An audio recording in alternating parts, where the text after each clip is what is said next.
¿De verdad crees que podrías sobrevivir más de 30 años en la Edad Media? ¿Que solo era cuestión de tener cuidado y evitar las guerras? Porque si pudieras vivir un año entero en una aldea medieval, lo primero que descubrirías es que todo lo que haces para sobrevivir puede matarte. Respirar el aire de tu propia casa, beber agua del pozo, comer pan recién horneado, dormir en tu cama. Todo, absolutamente todo era una ruleta rusa. Imagina esto. Te despiertas en una casa sin ventanas. El humo de la hoguera te quema los pulmones. Bebes agua del mismo río donde se arrojan cadáveres de animales. Comes pan negro infestado de hongos alucinógenos. Y cuando caes enfermo, no hay médico. No hay cura. Solo la certeza de que una simple fiebre puede matarte en días. Y aquí viene la pregunta incómoda. ¿Por qué la gente moría tan joven en la Edad Media? ¿Era solo mala suerte o cada acto cotidiano era una trampa mortal? Hoy vamos a hablar de algo de lo que los libros de historia no te cuentan. Porque en la Edad Media simplemente estar vivo era el mayor desafío. Porque respirar, comer o beber podía ser tu sentencia de muerte. Y antes de empezar, si te gusta la historia sin romanticismos, deja tu me gusta y suscríbete a Curiosidades Medievales, porque aquí contamos la Edad Media como fue de verdad. Ahora sí, prepárate para que se desmorone el mito. Porque en la Edad Media, llegar a los 30 años no era lo normal, era un milagro. Empecemos por un dato impactante. La esperanza de vida de 30 años es engañosa. Porque no significa que todos morían a los 30. Significa que tantos bebés y niños morían que arrastraban el promedio hacia abajo. Entre el 30% y el 50% de los niños no llegaba a cumplir su primer año de vida. 1 de cada 3 bebés muertos en 12 meses. Y si superabas ese primer año, el siguiente obstáculo era llegar a los 5 años. Más de la mitad no lo conseguía. ¿Por qué? Porque los bebés eran vulnerables a todo. A la diarrea causada por agua contaminada, a la neumonía provocada por el frío, a las infecciones que hoy curaríamos con un simple desinfectante. Y, además, a enfermedades como el sarampión, la viruela o la tosferina, que hoy prevenimos con vacunas y que entonces eran sentencias de muerte. Y lo peor, esto era normal. Las familias tenían 7, 8, 10 hijos, esperando que 3 o 4 sobrevivieran. No por ambición, por necesidad, porque sabían que la mayoría moriría. Los cementerios medievales están llenos de tumbas diminutas, tumbas sin nombre, tumbas de niños que nunca llegaron a ser adultos. Así que cuando oyes esperanza de vida de 30 años, no pienses en adultos muriendo jóvenes. Piensa en miles de bebés que nunca tuvieron oportunidad. Porque en la Edad Media, nacer ya era ganar la lotería. Y sobrevivir a los primeros años era un milagro. Olvídate del agua embotellada y segura. En la Edad Media, el agua potable era un concepto inexistente. Y eso te mataba. Lenta o rápidamente, pero te mataba. ¿De dónde sacaban el agua? De ríos, de pozos, de arroyos. Las mismas fuentes donde se arrojaban desechos humanos, excrementos de animales, cadáveres podridos y aguas residuales. No había alcantarillado. No había tratamiento. El río que pasaba por tu aldea era a la vez tu fuente de agua y tu vertedero. Imagina esto, una mujer va al río a recoger agua. Aguas arriba, un curtidor está lavando pieles con orina fermentada. Más arriba, alguien ha tirado el cadáver de un cerdo muerto. Y aún más arriba, una letrina comunal vierte directamente al agua. Esa mujer llena su cubo, lleva el agua a casa y su familia la bebe. ¿El resultado? Diarrea, cólera, fiebre tifoidea. Enfermedades que vaciaban tus entrañas hasta dejarte seco. Que te mataban de deshidratación en días. Y nadie entendía por qué. Porque no sabían que el agua invisible transportaba la muerte. Por eso, irónicamente, muchos bebían cerveza o vino aguado. No por placer, sino por supervivencia. El alcohol mataba algunos gérmenes. No todos, pero algunos. Así que los niños, los adultos, incluso los monjes, bebían cerveza desde el desayuno. Porque el agua pura era veneno. Y la única forma de no morir de sed era beber algo fermentado. Aunque eso también tuviera sus propios peligros. El pan era la base de la alimentación medieval. El 70% de las calorías diarias venían del pan. Comías pan en el desayuno, en el almuerzo, en la cena. Pan negro, duro, grueso. Pan que llenaba el estómago y que te mantenía vivo. Pero ese pan también podía matarte. O peor, podía volverte loco. El centeno, el grano más común para el pan de los pobres, era vulnerable a un hongo llamado cornezuelo.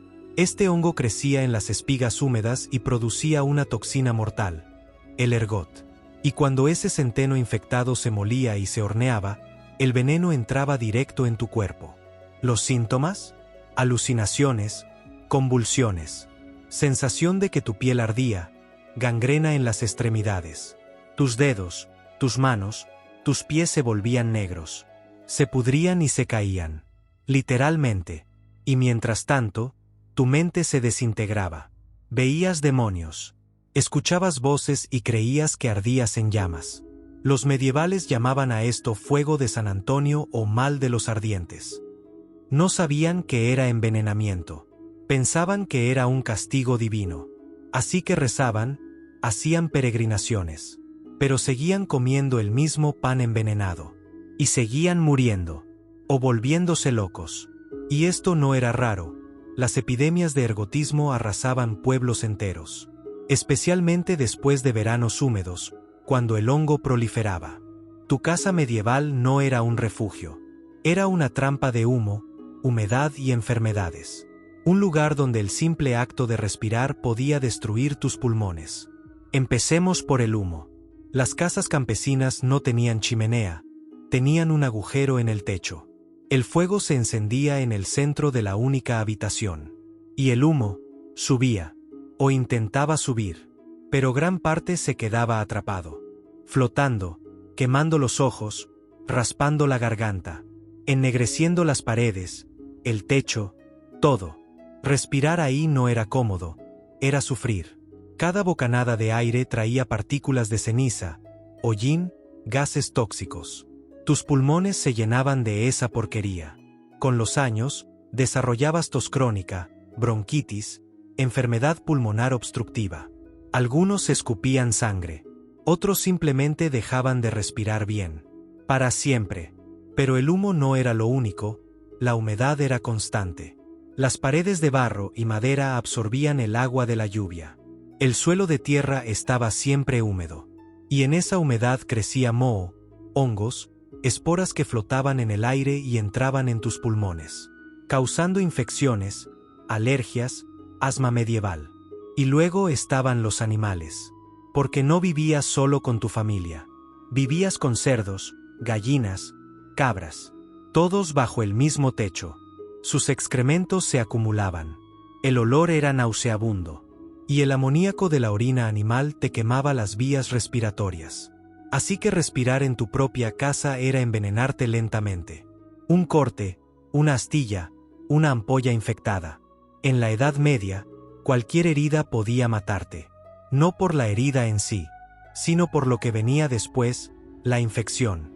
No existían los antibióticos, no se entendía la esterilización, ni el alcohol desinfectante.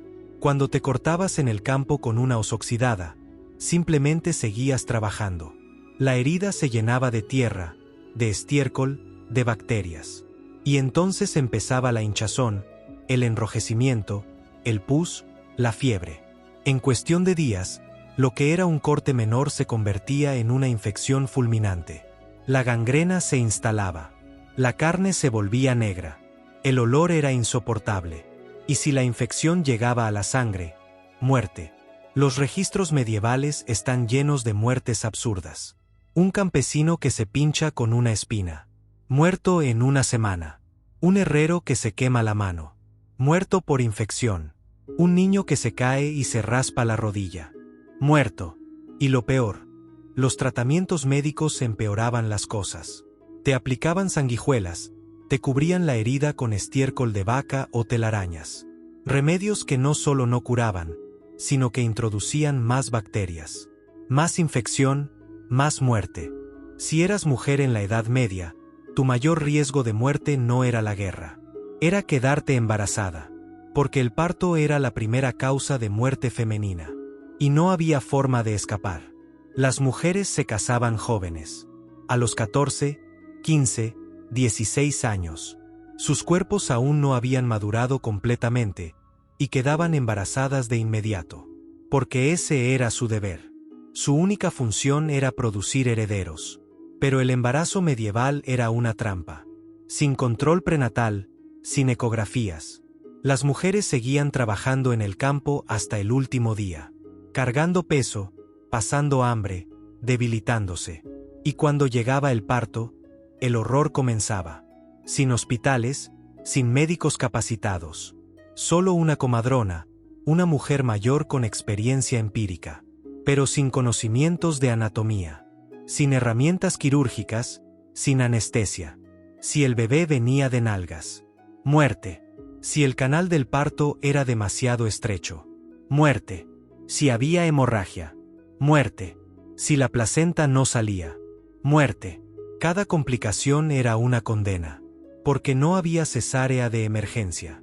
No había transfusiones ni antibióticos para las infecciones postparto. Y las cifras son aterradoras. Entre el 1% y el 2% de las mujeres moría en cada parto. Suena poco, ¿verdad? Pero piensa, si tenías 7 hijos, tenías un 7 a 14% de probabilidad de morir. 1 de cada 10 partos te mataba. Las que sobrevivían a menudo quedaban dañadas, con desgarros que nunca sanaban o con infecciones crónicas. Y nadie las ayudaba, porque el sufrimiento femenino era normal. Era el precio de ser mujer. La peste negra es famosa, todos la conocen. Pero lo que no te cuentan es que la peste no fue un evento único. Volvió, una y otra vez, durante siglos, como un recordatorio constante de que la muerte siempre estaba cerca. La primera ola, entre 1347 y 1353, mató a 1/3 de Europa. 25 millones de personas. Ciudades enteras vaciadas y familias aniquiladas. Y entre olas de peste, había otras enfermedades. Viruela, sarampión, tuberculosis, lepra, disentería, cada una matando a cientos, miles, a veces millones de personas. ¿Por qué volvían? Porque las condiciones no cambiaban. Las ratas seguían infestando las ciudades, las pulgas seguían saltando de cuerpo en cuerpo, el agua seguía contaminada, la higiene seguía siendo inexistente. Y los cuerpos debilitados por el hambre seguían siendo presa fácil. Imagina vivir sabiendo que en cualquier momento, la muerte negra podía regresar. Que un día despertarías con un bulto negro en la ingle, con fiebre, con un dolor insoportable, y que en 48 horas estarías muerto. No había cura ni prevención, solo oración y esperanza. Si llegabas a los 30, digamos que eras uno de los afortunados. Sobreviviste la infancia, esquivaste las epidemias, no te mataron las heridas infectadas ni el agua contaminada. Felicidades. Pero tu cuerpo ya está arruinado. Tus dientes están podridos. O directamente no están. La caries dental era universal. El pan duro los desgastaba. La falta de higiene los pudría. Y cuando dolían, no había dentista. Solo dolor. O extracción brutal con pinzas. Sin anestesia. Algunos morían de infecciones dentales que se extendían al cerebro. Tu espalda está destrozada. Décadas de trabajo agotador. Arar la tierra, cargar sacos, doblarte sobre cultivos. Tu columna vertebral es un desastre.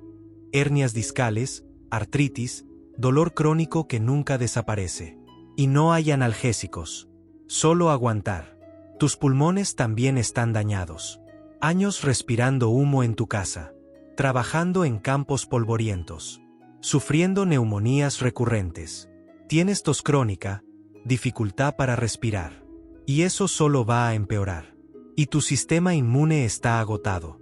Años de desnutrición, de enfermedades recurrentes, de nunca estar realmente sano. Tu cuerpo ya no puede defenderse bien.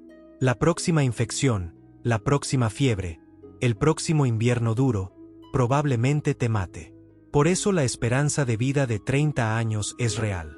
No porque todos murieran exactamente a los 30, sino porque para entonces, Tu cuerpo ya había soportado tanto daño acumulado que cualquier cosa podía rematarte. No hacía falta una plaga, un simple resfriado bastaba. Y los que llegaban a los 40 o a los 50 eran considerados ancianos venerables. Porque lo eran. Sus cuerpos habían sobrevivido a lo imposible. Pero estaban rotos, agotados, viviendo con dolor constante hasta que finalmente, algo los apagaba. Así que no, la gente en la Edad Media no moría a los 30 por mala suerte. Moría porque el propio entorno era una amenaza constante. El agua estaba envenenada, el aire de tu casa era tóxico, las heridas se infectaban siempre, el embarazo era mortal. Las enfermedades volvían en ciclos imparables. Y para cuando llegabas a los 30, tu cuerpo ya estaba destrozado. No había antibióticos, ni higiene, ni agua limpia. Solo supervivencia. Y la supervivencia significaba que cada día que respirabas, comías o bebías, estabas apostando tu vida. Porque en la Edad Media, vivir no era un derecho. Era un milagro. Un milagro que muy pocos conseguían extender más allá de 3 décadas. Y los que lo lograban, lo hacían con cuerpos rotos y almas marcadas por haber visto morir a la mitad de sus hermanos, a sus hijos, a sus vecinos. Así que cuando imagines la Edad Media, no pienses solo en castillos y caballeros. Piensa en un bebé que no llega a su primer cumpleaños. En una madre que muere desangrada en el parto. En un campesino que se corta con una hoz y agoniza durante semanas. En una familia entera que desaparece cuando la peste regresa. Porque esa era la realidad. Una realidad donde respirar, comer o beber no era vivir. Era sobrevivir. Y donde llegar a los 30 años no era normal, era extraordinario. Si te interesa seguir explorando la Edad Media sin filtros ni romanticismos, suscríbete a Curiosidades Medievales y acompáñanos en los próximos episodios. Historias reales que no salen en los libros, costumbres que hoy parecen imposibles, y pequeños detalles que te van a hacer mirar la Edad Media con otros ojos.